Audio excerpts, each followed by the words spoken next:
Assalamu alaikum wa rahmatullahi ta'ala wa barakatu. Sunana Ibrahim Garba Ahmed. Kamar yadda kuka sani, watan an shiga wani lokaci da cuta wanda fahimtar lamarinta yana da wuya.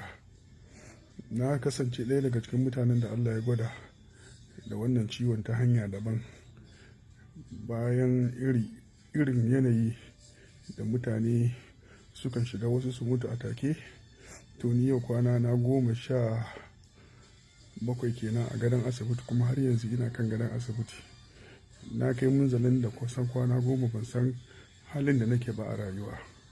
To yanzu alhamdulillahi, a sakamakon tsananin kokari da yin magunguna da aka yi ta yi, Allah Ubangiji ya sa ciwon zai sauki kuma zai rabu da ni.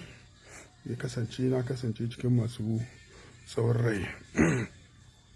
Amma kafin haka ina so in yi godiya wajen masoya, dimbin masoya na koyi daga ko'ina a duniya, masu kira na da daddare da rana da safe domin su ji lafiyata, domin su ji wani hali nake ciki. Wannan halin ya wuce wai hali ne wanda sai wanda Allah ya gwada, kamar yadda ya gwada ni, mutum zai iya bayaninsa, wani ma ba za ka iya ba. Amma jama'a, ina so ku sani wannan ciwon gaskiya ne. Ta yadda ake faɗin wannan ciwon ya fi haka. Kafin na zo asibiti da na fara jin yanayi mara daɗi, na yi kwana sati 3 a gida na killace kaina, ina shan magunguna irin wanda kuka sani, na yi training, ina yin training yadda ya kamata da makamantansu. Amma abin ya ƙitira, har rafi nake a cikin gida ni kaɗai, saboda wani irin yanayi ne. Ashe ciwon ne Allah ya gwada mutum da shi, kuma ciwon yana zuwa ma ne ta hanya kala-kala. Idan kai mai asma ne, idan kai mai pneumonia ne, idan kai mai bronchitis ne. To ni kasancewar pneumonia ne da ni, to kuma pneumonia tana da pipe kaman lungs ɗinta, kana da pipe kaman guda 5. To pneumonia da aka duba sai aka ga pipe ɗin sun cinye gaba ɗaya, misali, ma'ana ba sauran motsi da wani ci gaba da mu'amala na numfashi. To Allah cikin ikonsa, a yayin ne irin wannan virus ɗin take zuwa ta yi tsalle ta shiga mutum, to ta gama da shi kenan. To Allah cikin ikonsa dai aka kana asibiti, ban san halin da nake ciki ba. Yanzu gashi nan cikin ikon Allah na samu lafiya. In ma yau ban bar asibiti ba, to gobe zan bari. To ina kiran jama'a mu yi hatara, mu mai da hankali. Wannan ciwon ya fi karfin yadda ake zata.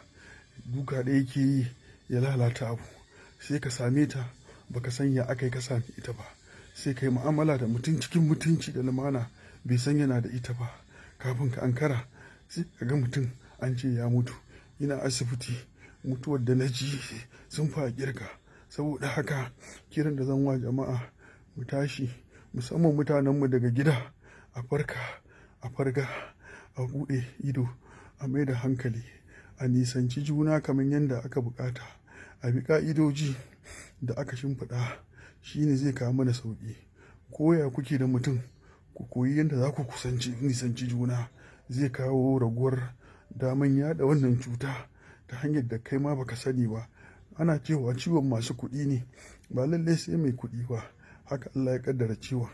Yadda take faruwa yanzu, tana ɗan shiga wurarenmu kaɗan-kaɗan, kafin ka ankara sai a ga fasarar ba na masu kuɗi ba ne zalla kawai. To Allah ya ƙara kare mu.